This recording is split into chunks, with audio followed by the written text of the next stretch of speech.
주무셨어요? 네. 저는 지금도 가장 아주 꿀맛 같은 잠을 잤던 게 고등학교 3학년 때 토요일 날 오전 수업 끝나고 밥 먹고 오후 자율학습 시간 때 잤던 잠 잊을 수가 없어요. 그 모습이 그대로 남아있어요. 그러니까 이제 자율학습 시간이 되면 일어나서 공부해야 될 거 아니에요. 근데 선생님이 들어와서 이렇게 깨우거든요. 근데 선생님이 들어와서 이렇게 들어오셔가지고 깨우기 전까지 모르고 자고 있었어요. 예, 침을 흘려가면서. 진짜 말할 수 없을 정도로 많은 침을.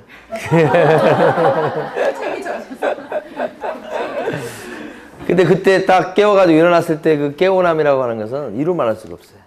오래 잔 것 같진 않은데 진짜 오래 잔 거잖아요. 그랬던 기억이 납니다. 예, 그게 고3 때니까 정말 한 45년 전 같아요.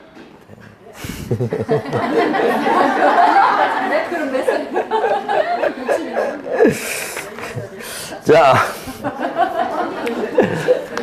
38페이지 도장 봅니다. 도장. 예, 그렇게 잠을 딱 자고 일어나면 얼굴에 도장이 찍혀있죠.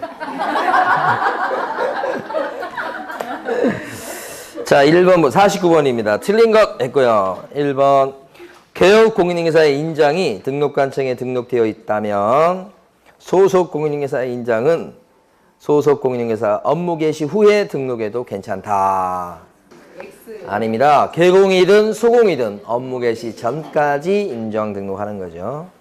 우리 중개사법에서 업무 개시 전까지 하세요. 그런 데가 세 군데 나옵니다. 기억나실까요?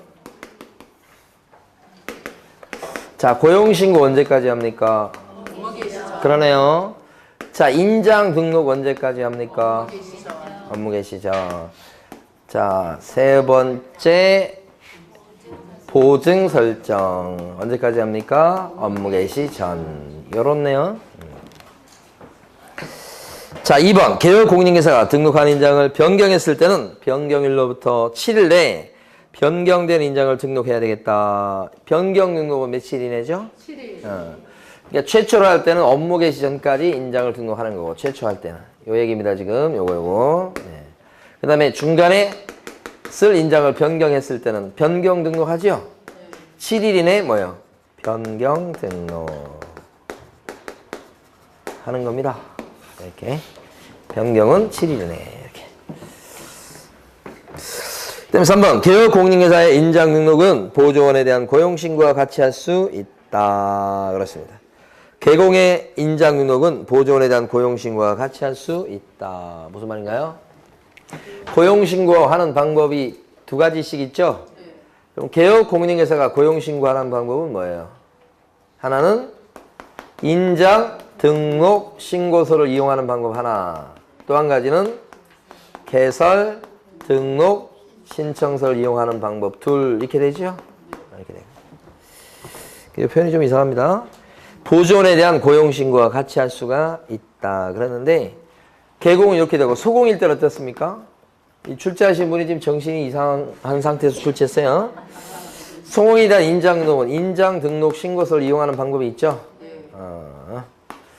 요거 때문에 요 당시에 이제 그 정답을 복수정답 할 건지 이거 논의가 됐던 문제예요, 이게. 인장 등록 신고서가 있고, 요게 고용 신고서가 있죠? 그럼 제가 생각할 때는 출제자의 의도는 이거 같습니다. 소속 공인중개사 같은 경우에 인장을 등록할 때 고용 신고서와 고용 신고할 때 같이 할 수도 있다. 그죠? 근데 이 고용 신고에 보면 고용 신고서 양식 보면 소공, 그다음에 중개보조원에 대한 고용 신고서 이렇게 돼 있어요.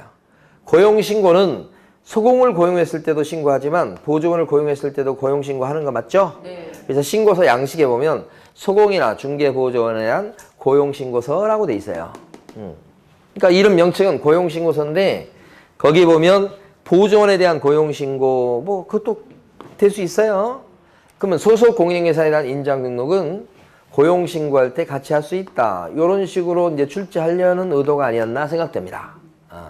근데 앞쪽에 지금 이 출제위원은 소공이라 안 하고 뭐라고 했어요? 개공이라고 했으니까 오 이상하네. 개공인데 이건데 말이 이렇게 갈 수는 없잖아 지금.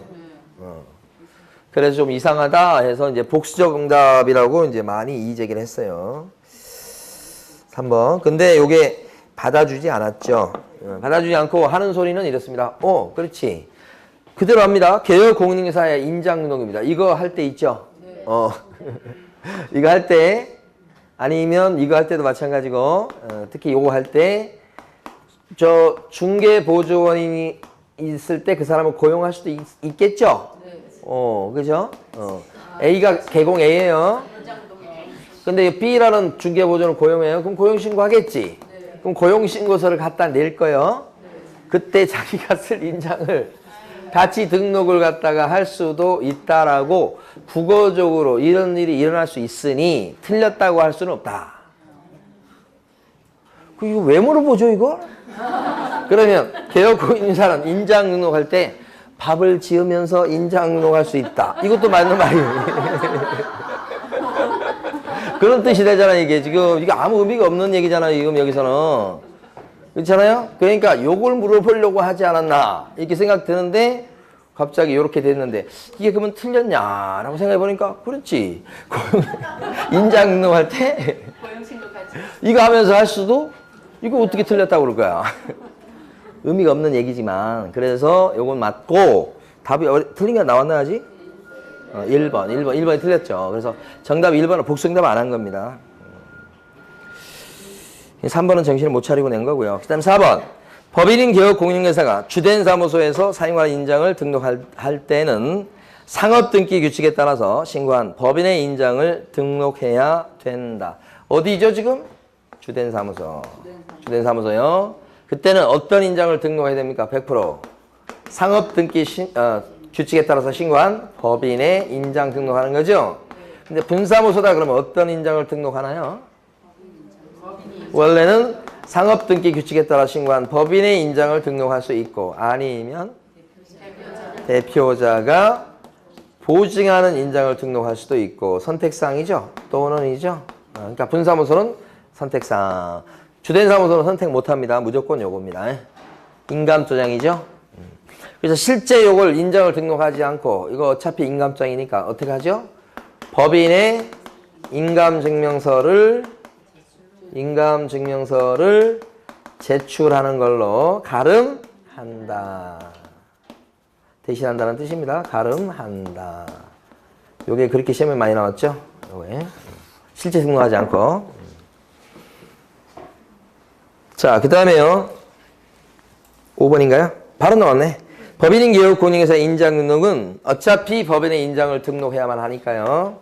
법인의 인감증명서의 제출로 대신한다. 맞죠? 틀린 건 1번. 자, 박스입니다. 밑에. 옳은 걸 몽땅 골라라 그랬습니다. 기억번. 개혁공인중개사는 중개인에 사용하는 인장을 업무 개시 전까지 등록관청에 등록해야 되겠다. 언제까지 등록합니까? 업무 개시 전. 이렇게. 맞고. 니은번. 법인인 개혁공인중개사의 인장 등록은 상업등기 규칙에 따른 인감증명서의 제출로 가름한다. 맞는 얘기네. 예. 7번. 분사무소에서 사용하는 인장으로는 상업등기 규칙에 따라 법인 대표자가 보증하는 인장을 등록할 수도 있다. 할 수 있다고 했으니까 이것도 맞네. 리을번. 등록한 인장을 변경했을 때는 개공은 변경일로부터 10일 이내, 10일 아닌데 7일 이내 변경 등록하셔야 되겠다. 이런 얘기고요. 이거 하나만 틀렸죠? 옳은 거니까 기억니은 디귿이니까 정답 3번이에요. 51번 가시고 틀린 것은 이렇게 했습니다. 1번 소수공인중개사는 업무 개시 전에 중개인에 사용하는 인장을 등록관청에 등록해야 되겠다. 업무 개시 전. 맞죠? 2번 개혁공인중개사가 등록한 인장을 변경했을 때는 변경일로부터 7일 내에 변경된 인장을 등록관청에 등록해야 되겠다. 똑같은 얘기. 변경 등록 7일 이내. 3번. 법인인 개혁공인중개사의 인장 등록은 상업등기 규칙에 따른 인감증명서의 제출로 어떻게? 가름한다. 또 나왔네요. 4번. 분사무소에서 사용할 인장의 경우에는 상업등기 규칙에 따라 법인 대표자가 보증하는 인장을 등록할 수도 있다. 그죠? 대표자가 보증하는 인장을 등록할 수도 있겠다. 맞고. 다 했던 거네요. 5번. 분사무소에 사용하는 인장은 분사무소. 요거 잘 아셔야 되겠어요. 분사무소에 쓸 인장이다. 어디에 가서 등록합니까, 이건? 주된 사무소 소재에 관할 등록관청에 가서 등록하겠다. 그러니까 요런 인장 또는 요런 인장을 요거 어디 가서 등록하냐 그러면 주된 사무소 소재에 관할 등록관청에 가서 등록해서 써먹는다. 이런 뜻이니까 5번 틀렸죠?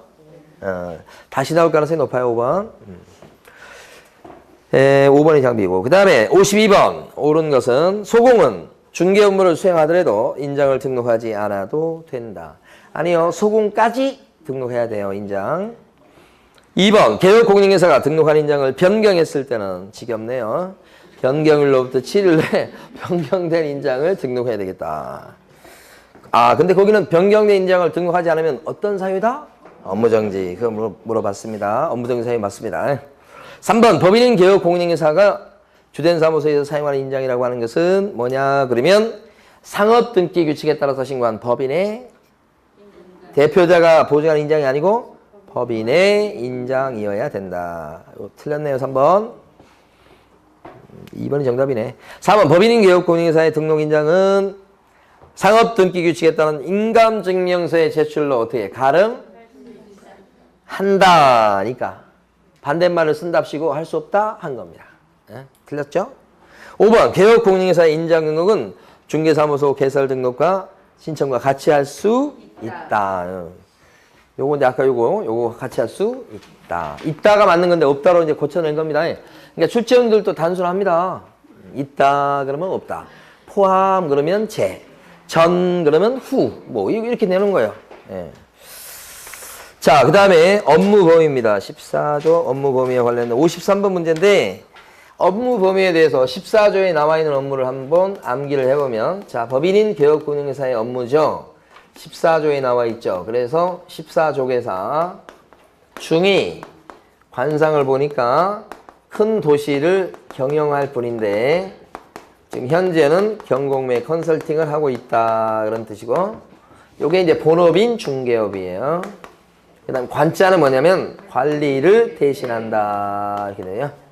관리대행 여기 좀 대신할 수 있는 관리대행할 수 있는 대상 부동산이 상업용 건축물하고 주택 두 가지만 이 상자는 뭐냐면 상담인데 이게 컨설팅이에요. 뭐에 대한 컨설팅이겠다? 부동산 컨설팅 그죠? 부동산에 대한 컨설팅입니다. 자, 이 부동산에 대한 컨설팅이다 그랬을 때 자, 그 대상은 일반인이든 의뢰인이든 다른 부동산 사장님이든 관계없어요. 법인 업무에 다 들어가고 도자는 도배나 이 사업 자체를 할 수 있다는 게 아니죠. 도배나 이 사업체 뭐예요? 소개를 할 수 있다. 자, 그 다음에 요게 경영 정보나 경영 기법의 제공이죠. 경영 컨설팅이다. 이때는 반드시 누구를 대상으로 하는 것만 업무에 들어갑니까? 개공. 그죠? 분자는요, 분양대행이죠. 분양계약 체계를 대신해 준다. 이때는 대상 부동산이 상주대행. 토지에 대한 분양대행은 업무가 아니네요. 경공매 컨설팅, 알선과 대리다. 이렇게. 경공매 컨설팅, 알선, 대리. 이게 법인 업무에 들어간다. 이렇게. 자, 요 7가지 업무를 법인이 할 수 있다. 그런 얘기예요. 원칙적으로. 자, 겨우 할 수 있는 것은 1번은요. 농업용 건축물에 대한 관리대행. 관리대행 그러면 요거잖아요. 근데 그건 상주대행이니까 농업용 건축물이다 그랬을 때는 관리대행하는 범위에 들어가지 않죠.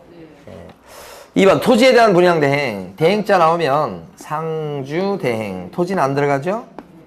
법인 업무가 아니겠습니다. 이것도. 3번 개업공인회사가 아닌 공인중개사를 대상으로 한 경영기법의 제공이다. 여기 보면 경영기법 제공이라고 하는 말이 나오긴 나옵니다. 여기는. 그런데 누구를 대상으로 했어야 돼요? 개공. 근데 여기서는 공인중개사를 대상으로 한 이렇게 하고 있으니 법인 업무가 아니겠습니다. 현혹시키려고 개업공인중개사가 아닌 공인중개사를 대상으로 한다. 이렇게 했죠. 그죠? 이것 때문에 법인 업무가 안 되는 겁니다. 개발에 관한 상담은 여기 들어가는 겁니다. 부동산의 이용, 개발, 거래에 관한 상담, 컨설팅에 들어가죠. 요게 업무에 들어가는 거고요. 5번에 나와 있는 의뢰인에게 경매대상 부동산을 취득시키기 위해서 개업공인중개사가 자신의 이름으로 직접 매수 신청을 한다. 그랬어요. 14조에 나와 있는 법인 업무는 경공매 물건에 대해서 소개시켜주거나 대리하는 게 입찰 대리해주는 것이 법인 업무에 들어가고 이 법인인 개업공인중개사가 직접 자기 이름으로 낙찰 받는 거 있죠? 그건 업무가 아니에요. 자기가 낙찰 받는 거지. 그죠? 근데 여기서 보면 어떤 게 포인트냐면 부동산을 취득시키기 위해서까지는 맞는 것처럼 보여요. 근데 개업공인중개사가 직접 자신의 이름으로 매수 신청을 한다고 돼 있어. 좀 애매하긴 한데 이런 뜻이에요. 대리를 할 때는 입찰 신청하는 사람은 본인인 A인데 자, 매수 신청 대리인 B가 대리인으로서 들어갑니다. 대리인. 이걸 할 수 있다는 거고 무슨 얘기냐면 아예 입찰 신청하는 사람이 B, 요 입찰되는 B가 자기 이름으로 입찰 신청을 한단 말이에요. 그럼 자기가 받겠죠? 그걸 또 이렇게 넘겨주고 뭐 그런 모양이에요. 의미 자체는. 그러니까 업무에 들어가는 것은 이렇게 대리해 주는 겁니다. 본인은 A인데 자기가 대리해가지고 대리인 B로 나오는 것이 이게 업무에 들어가는 것이지. 자기가 직접 매수 신청하는 본인이 돼가지고 이렇게 입찰 신청하는 것은 대리권 법에 들어가지 않는다. 업무에 들어가지 않는다고 보는 겁니다. 이런 행태는. 그죠? 이렇게 알아두셔야 돼. 저는 이제 비판하고 싶은 내용이 있어서 참는 거예요, 지금.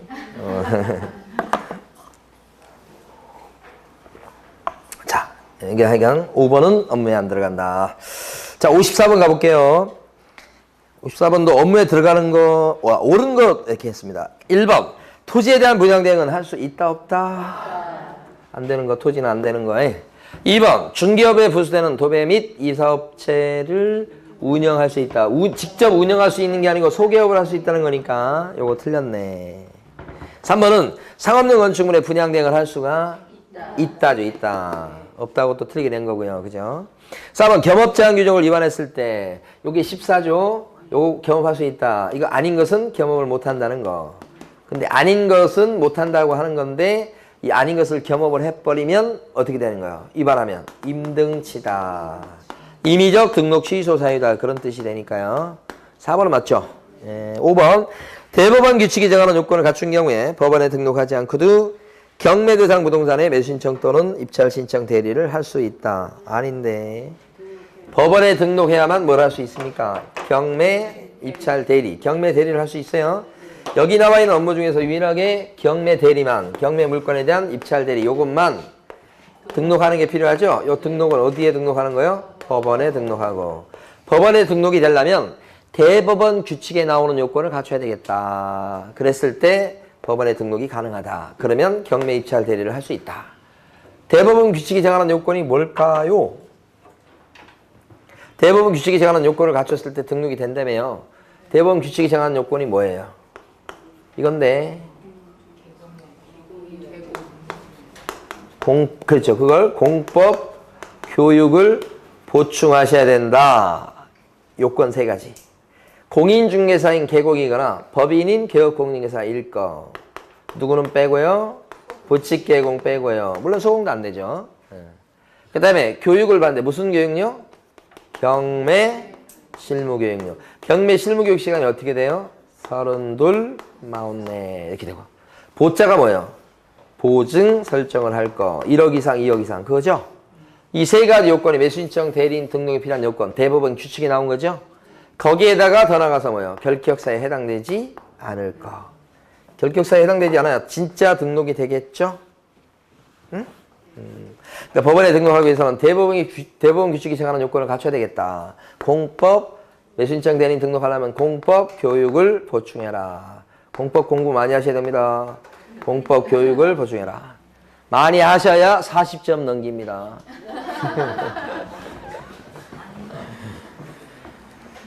자, 그 다음에 5번 했죠. 그래서 여기서 지금 맞는 거 옳은 거 고라고 그랬으니까 옳은 것은 4번이죠. 자, 55번 가시겠습니다. 경험할 수 있는 업무를 모두 골라라. 기억번요. 주택의 임대관리 및 부동산의 임대업이라고 되어 있습니다. 주택의 임대관리는 겸업할 수 있는 14조 업무에 들어갑니까? 주택에 대한 임대관리 들어갑니다. 관리 대행이 임대관리예요. 임대관리까지는 들어갑니다. 그런데 그 뒤에 보면 임대업이 안 들어갑니다. 여기서 임대사업을 할 수 있다는 게 아니에요. 임대관리업을 할 수 있다는 거예요. 임대업 그러면 업무에 안 들어갑니다. 2번, 니은번은 이용 개발에 관한 상담. 이건 컨설팅이니까 들어가는 거네요. 디귿번은 주거 이전에 부서는 용역의 제공. 다시 나올 것 같아요, 이거요. 용역의 제공 그러면 용역의 알선이 소개가 법인 업무에 들어가고 주거 이전에 부서는 용역의 제공 그러면 아니고 도배업을 직접 한다는 뜻이에요. 요거 다시 나올 것 같아요, 요거. 동그라미 디귿번. 리을번 작업용 건축물에 대한 분양대행은 법인 업무에 들어가지요. 네. 들어가고 5번 국세 징수법에 의한 공매 대상 부동산에 대한 입찰 신청 대리를 할 수 있다. 그래서 들어갑니까? 네. 국세 징수법에 의한 공매 대상 부동산에 대한 입찰 신청 대리를 할 수 있다. 공매 대리. 공매 대리요. 요건 들어갑니다. 그러니까 들어가는 거 고르라고 그랬죠? 네. 니은번하고 그다음에 리을번하고 미음번 세 개죠. 네. 자, 56번. 법인인 기업 공인중개사가 중개업 하면서 경험할 수 있는 업무가 아닌 거. 1번 들어갑니까? 네. 들어가지요? 네. 주택에 대한 임대관리. 임대관리가 관리대행이에요. 주택은 법인 업무에 들어갑니다. 2번 개발에 관한 상담도 들어가고 3번에 안 들어가네. 토지에 대한 무장등 또 나왔죠? 네. 4번 같은 경우는 개공을 대상으로 한 중개업의 경영 기법의 제공 들어갑니다. 5번 의뢰인의 의뢰에 따른 주거 이전에 부수되는 용역의 뭐요? 알선. 요것도 들어가고. 자, 이번에는 휴폐업인데 요 내용은 쉬우니까 빨리 가보도록 하겠습니다. 1번 개업 공인중개사가 지금 옳은 거 뭐라고 그랬습니다. 중개사무소 개설 등록한 이후에 3개월을 초과해서 업무 개시를 않고 있습니다. 일 안 하고 있어요. 3개월이 넘도록. 이 사람은 휴업하는 거 맞습니까? 네. 등록한 이후에 업무 개시 않고 있는 것도 휴업이죠? 네. 근데 그 기간이 3개월 초과했으니까 3개월 초과해서 휴업한 꼴이에요. 근데 신고 안 해놨다가는 걸리겠죠, 이제. 네, 이때가 100만 원 이하의 과태료 사유가 되겠습니다. 그래서 그 미리 신고해 둬야 되겠다. 안 했다가는 100과 2번 법령상 부득이한 사유가 없을 때는 휴업은 몇 개월을 초과할 수 없다. 부득이한 사유가 있을 때만 6개월 넘게 쉴 수 있는 거니까 없다면 몇 개월을 초과할 수 없다? 6개월. 그죠? 이 휴업에서 3개월은 신고가 필요하냐 필요 없냐 그것이 3개월이 기준. 두 번째 6개월이라고 하는 것은 쉴 때 부득이한 사유가 있어야 되냐 없어도 되냐 그게 6개월. 부득이한 사유가 없으면 몇 개월을 초과할 수 없다? 6개월. 3개월로 고친 거예요. 자, 3번. 그러니까 2번 틀리고 3번. 부동산 중개업의 재개신고나 휴업기간의 변경신고는 전자문서한 방법으로 할 수 없다. 그랬는데 휴폐업신고는 전자문서로 못하지만 재개나 변경신고는 전자문서로 되지요. 그걸 잘 기억하셔야 돼. 다시 한번. 휴업신고다 또 폐업신고다 그랬을 때는 휴폐업신고 할 때는요 등록증을 첨부해가지고 해야 되고 그 등록증 원본 얘기하는 겁니다. 이걸 꼭 갖다 내면서 해야 되기 때문에 방문신고만 가능하고요. 인터넷을 통한 전자문서로 휴폐업신고하는 건 안 되지요. 네, 이렇게. 근데 재개 휴폐업신고와는 다르게 재개라든지 변경신고는 요것은 휴업신고 했던 양반이 나중에 재개나 변경신고 할 때 하는 건데 이때는 등록증을 첨부할래야 할 수가 없는 거죠. 휴업신고 했던 사람이 하는 거니까 이걸 등록증을 첨부하지 않아도 되기 때문에 방문신고도 가능할 뿐만 아니라 뭣도 됩니까? 인터넷을 통한 전자문서로 신고하는 것도 가능하죠? 네. 자, 4번 개업 공인중개사가 휴업기간에 변경신고를 한 때는 그 신고서에 중개사무소 등록증을 갖다가 첨부해야 되겠다. 그랬어요. 맞습니까? 아니요. 개업공인중개사가 휴업기간에 변경신고할 때는 신고서에 중개사무소 등록증을 갖다가 첨부해야 되겠다. 변경신고할 때는 등록증 첨부할래야 할 수 없다고요. 왜 그래요? 휴업신고했던 사람이나 하는 거니까 휴업신고했던 사람은 등록증 갖고 있지 않죠? 네. 갖다 내놨기 때문에 5번 개업공인중개사가 3개월을 초과하는 휴업을 하면서 휴업신고를 하지 않았을 때는 500만 원 이하의 과태료를 부과한다 그랬습니다. 어떻습니까? 3개월을 초과하는 휴업하면서 신고 안 했다. 그러면 100과죠? 네. 휴업신고 안 한 죄는 100과. 이렇게. 틀렸습니다. 그럼 맞는 게 몇 번인가요? 1번이네요. 자, 58번요. 간판을 지체 없이 철거해야 될 경우로서 명시된 것을 모두 고른 것은 그런데 간판 그 철거 사유 있잖아요. 그 암기하실 때 철거 사유 그러면 철자부터 암기해가지고 처리 패치다. 처리 등의 붙이는 패치 이렇게 처리 패치다. 그죠? 철거해야 될 사유입니다. 2가 이전 신고. 그 다음에 폐가 폐업 신고. 취가 뭐죠?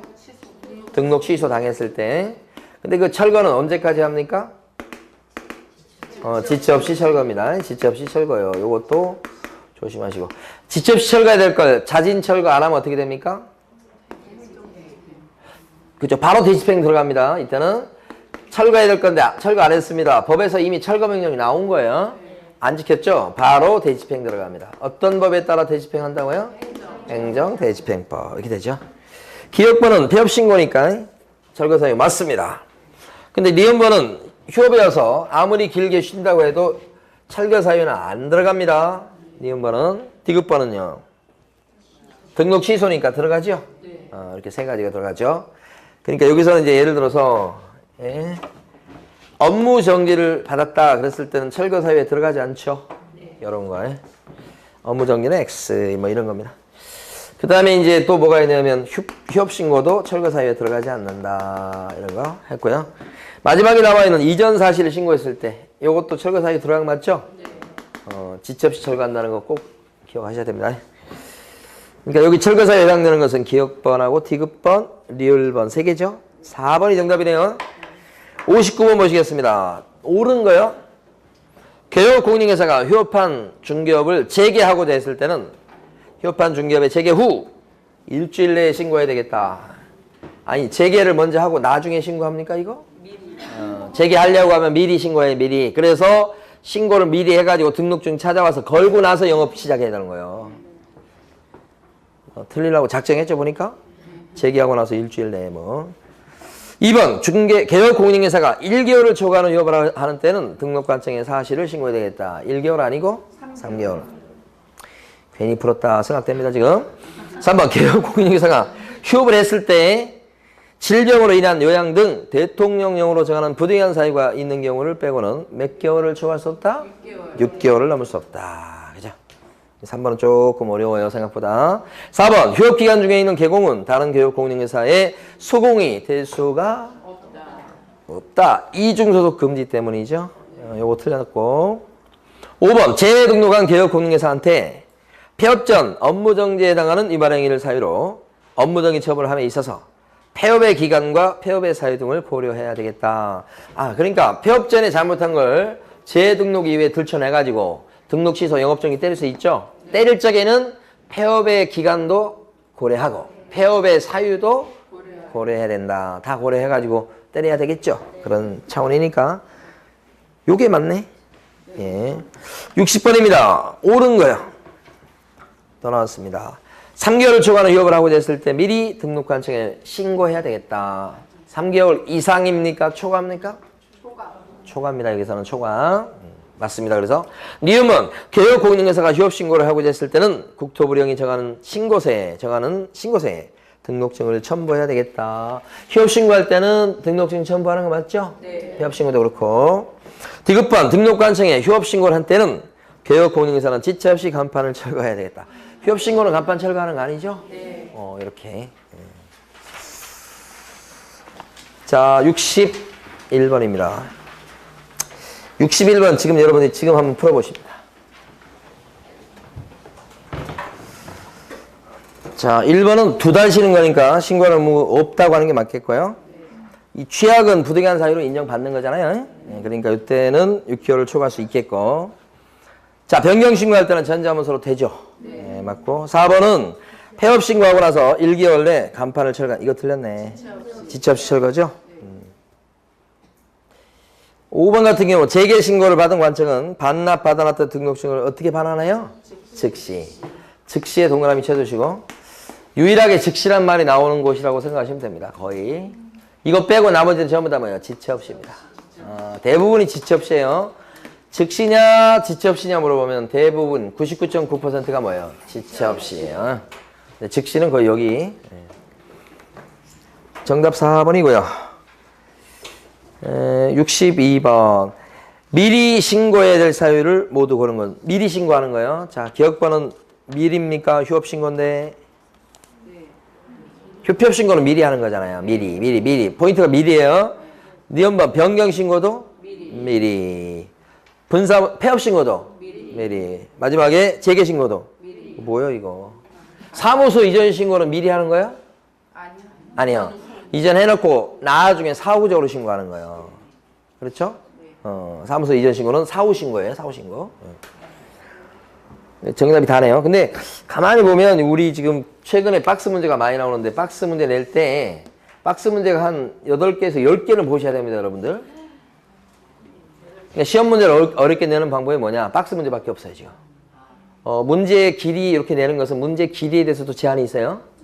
문제를 막 마냥 길게 낼 수가 없어. 그 제한이 또 있고 그러니까. 그래서 박스 문제밖에 없는데 40문제 내는 것 중에 한 10문제 낸다고 생각해봐요. 그러면 박스 문제 많죠? 대신 많이 내는 대신에 요 안에 넣는 것을 기억, 니은, 디귿 이렇게 3개 정도 내든지 많이 내야 4개입니다. 기억, 니은, 디귿, 니은 이렇게 5개 잘 안 냅니다. 왜냐면 이제 시간 제약이 있을 수 있기 때문에. 근데 3개 내도 수험생 입장에서 봤을 때는 뭐 주관식에 가깝게 그렇죠? 골라야 되니까 이게 이제 답을 고르는 게 쉽지 않죠. 정답률이 떨어진다고 보시면 돼요. 이렇게. 그래서 이런 문제 많이 냅니다. 근데 특징은 가만히 보면 요 62번 문제에서 알 수 있듯이 뭐요? 다 맞다, 다 틀리다 이런 걸 잘 좋아해요. 꼭 그런 건 아니에요. 또 나중에 와서 또 한 문제 찬데 뭐 아니 시험 문제 지문 답을 고를 때 막 지문이 긴 게 답이다 그러잖아요. 가능성이 높아요. 왜냐하면 사람이라고 하는 게 이게 지문을 만들어서 이게 답으로 하려고 하면 틀린 것만 할 때 말을 막 만들어내게 돼 있어요. 그러면 길어져요. 우리가 우리 지난주에도 말씀드린 것 같은데 부모님한테 거짓말을 하려고 하면 말이 많아지잖아요.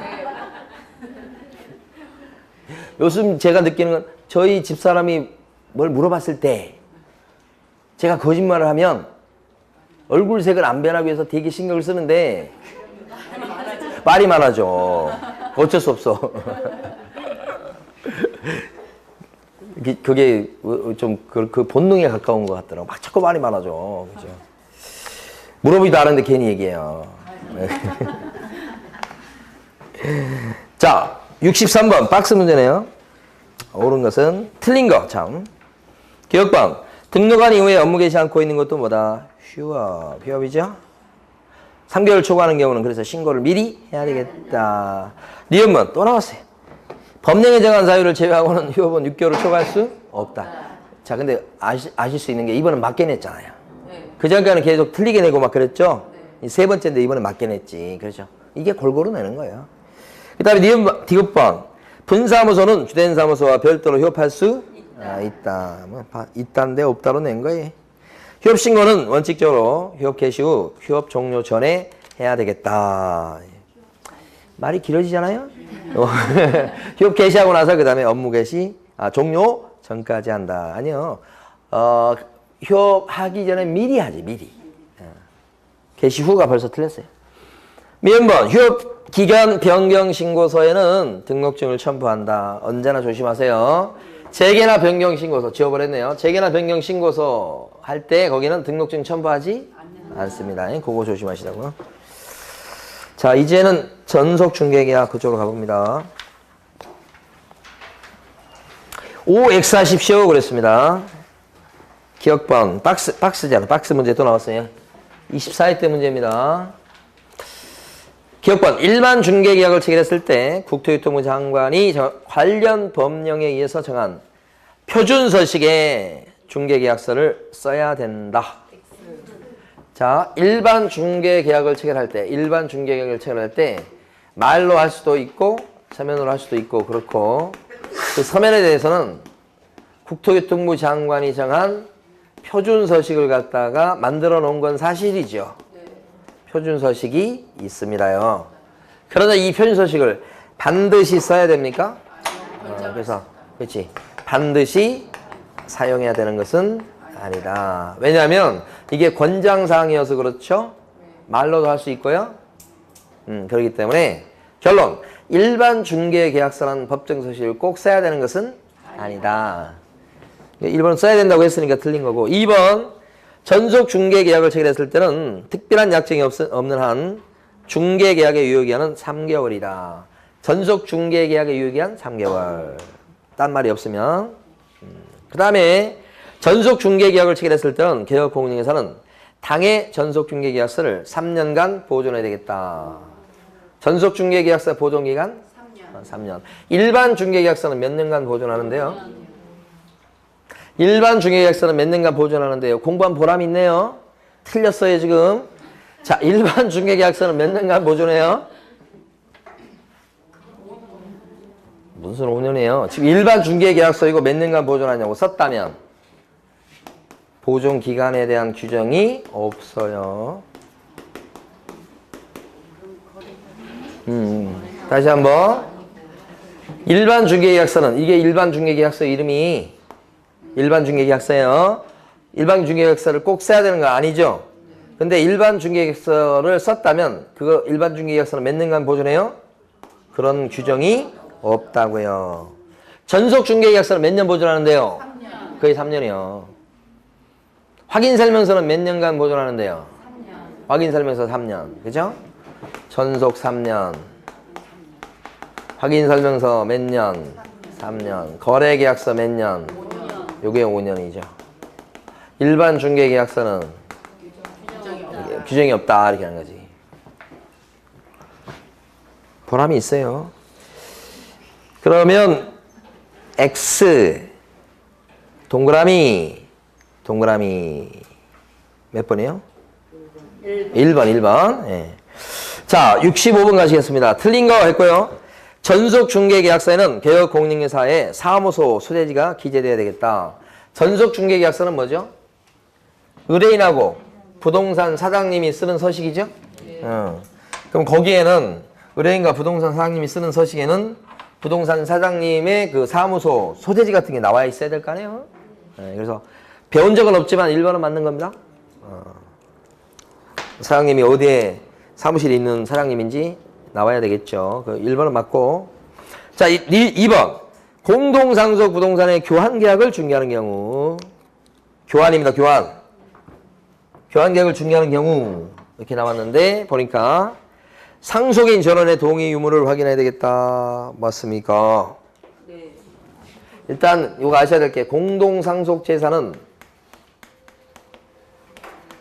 공유입니까? 합유입니까? 총유입니까? 공유죠, 공유. 그죠? 공유, 이렇게 되죠. 이 공동 소유가 옛날에 공동 소유 그랬을 때 공유가 있고, 합유가 있고, 총유가 있고, 그렇어요. 그럼 합유가 뭐예요, 합유?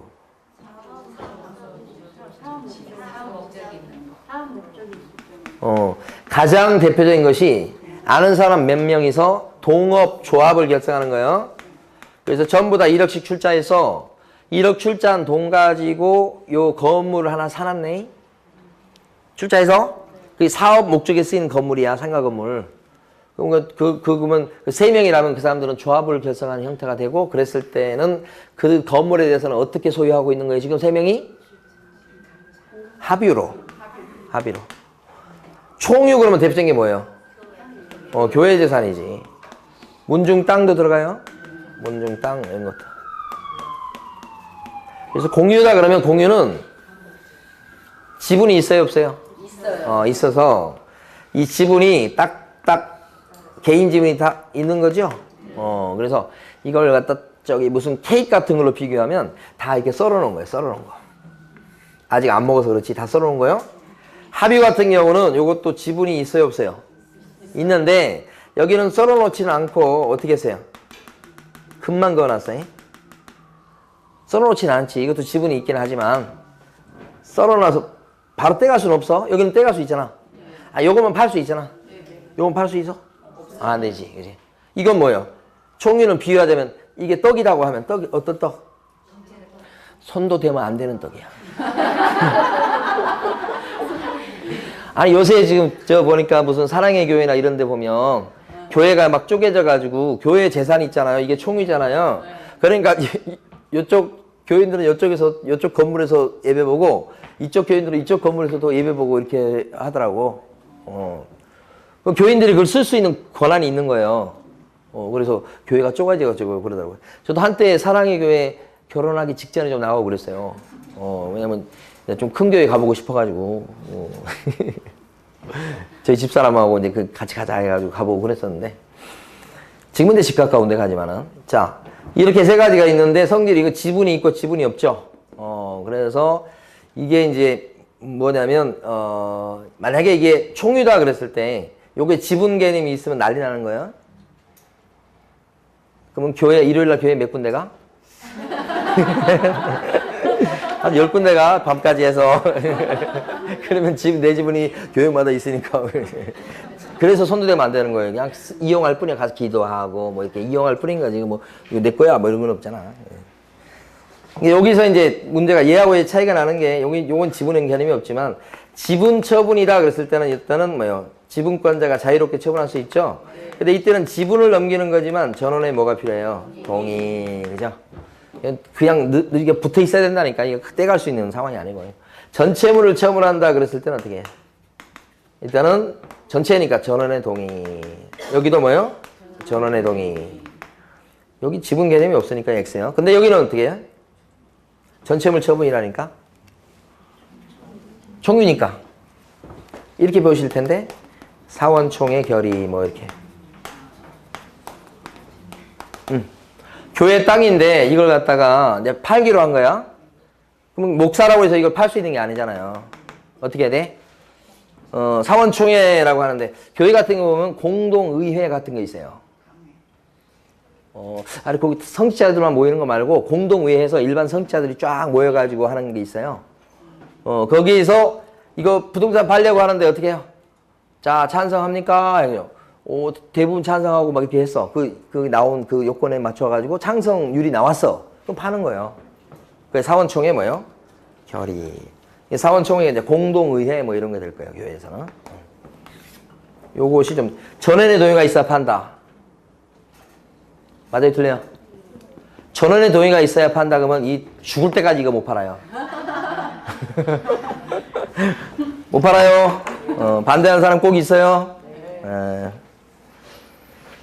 자, 뭐하러 2번 공동상속 부동산의 교환 계약을 중개했을 때 개공은 상속인 전원의 동의 의무를 확인해야 되겠다. 맞네요. 전체를 갖다 교환하는 거니까. 3번 주거용 건축물의 건축물의 중개상물 확인 설명서에는 권리관계와 승강기의 유무는 개업공인인사의 기본 확인 사항이다 그랬죠. 네. 자, 보세요. 갑자기 권리관계하고 승강기 유무가 갑자기 뚱딴지같이 나왔어 지금. 확인 설명서 얘기하잖아. 이거 오전에 배운 거잖아요. 권리관계는 기본이야. 권자 기본이요. 승강기는 어디에 나오는 거야? 내 외부 시설물의 상태. 수도, 전기, 가스, 소방, 그 다음에 기억이 안 나. 승강기 다음에 뭐가 난방이 있었고, 그 다음에 승강기, 배수 뭐 이렇게 됐었잖아. 승강기 여기 뭐예요 지금? 승강기는 내 외부네. 내 외부니까 어디에 들어가? 세부. 이 거짓말인데? 뭐가 거짓말이야? 승강기가 거짓말이지. 그러니까 이런 거 나올 때요. A 또는 B, A 및 B 두 가지가 나오잖아. 뒤에 걸 많이 의심해 보셔야 돼. 뒤에 걸. 시험 문제 출제하는 사람의 심리는 A 또는 B, A 및 B 그랬을 때 둘 다 맞게 내는 그런 착한 심리가 있는 게 아니에요. 둘 중에 하나 틀린 걸 집어넣는데 앞에다가 놓으면 당장 눈치를 채거든. 그러니까 앞에는 뭐요? 맞는 걸 놔. 그리고 뒤에다가 뭐요? 틀린 걸 싹 집어넣지. 출제 수법이에요. 출제 수법. 틀린 겁니다. 4번 전속중개계약의 유효기간 내 의뢰인이 스스로 발견한 상대방과 거래를 한 경우 그럴 수나 있나요? 전속중개계약 유효기간 내에 스스로 발견한 상대방과 계약을 해도 괜찮습니까? 괜찮은 거예요. 제 억양에 현혹당하면 안 돼요. 제가 일부러 그러는 거 일부러 생각해 보시라고. 자, 스스로 케이스가 있어서 어떤 거냐면 A가 B라는 사람한테 전속으로 맡긴 상태에서 A가 내놨어 전속으로 B 개공한테. 그런데 C라는 요 사람이 쫓아다니면서 자기가 사겠대. 그것도 비싸게. 내놓은 가격보다 더 비싸게 사겠다라고 C가 그랬어. C가? 그랬을 때 A는 C하고 이렇게 매매 계약을 체결해도 되냐고. 된다. 그래도 배신 행위가 아닌 걸로 봐요. 이 사람은 적극적으로 막 배제하고 그런 게 아니고 C라는 사람이 사겠다고 그러니까 서로 교섭을 해서 협상해서 계약을 체결할 수 있다는 거예요. 응? 가능합니다. 그러니까 B가 A한테 보수 내놔라 그런 소리는 못할 것이 자기들끼리 한 거예요. 소개시킨 바가 없죠. 그 다음에 위약금 물으라 그런 소리도 못한 거예요. 왜요? 이건 배신행위가 아니니까 할 수 있는 거니까. 위약금도 안 돼. 대신 뭐예요? 비용을 갖다 물으라. 그건 할 수 있지. 쓴 비용은 보전해 주시오. 이렇게. 그래서 여기서 보면 스스로 발견한 상대방과 거래했을 때 중개 의뢰인은 중개 보수의 50%에 해당하는 금액의 범위 안에서 중개를 위해서 소요된 비용을 지불해야 되겠다. 맞죠? 이때는 이 비용을 갖다 청구할 수 있는데 그 비용이 약속한 목비는 예를 들어서 90만 원인데 쓴 비용은 예를 들어서 10만 원을 썼다 그러면 얼마를 A가 줘야 되는 거야? 10만 원이지. 만약에 비용을 갖다가 70만 원 썼다 그러면 A는 B한테 얼마를 줘야 되는 거야? 요 절반인 45만 원을 주고 끝나죠. 70을 다 주는 게 아니죠. 요거의 50%가 상한선이야. 그걸 어떻게 지금 조문을 쓰고 있어요? 중개보수의 50% 범위 내에서 이렇게 하고 있는 거예요. 자, 요 문제까지 보고 쉴 거예요. 자, 그 다음에 마지막 5번 지문. 부동산 거래계약 신고서 상 신고 대상에는 소재지, 면적, 실제 거래 가격도 포함된다. 실거래가 신고사항을 갑자기 물어봤네요. 다 들어가죠? 틀린 건 몇 번? 3번이면 3번. 그러니까 이 문제는 이것저것 뭐 이렇게 물어봤네요. 그냥 모아서. 예. 자, 쉬었다가 66번부터 하겠습니다.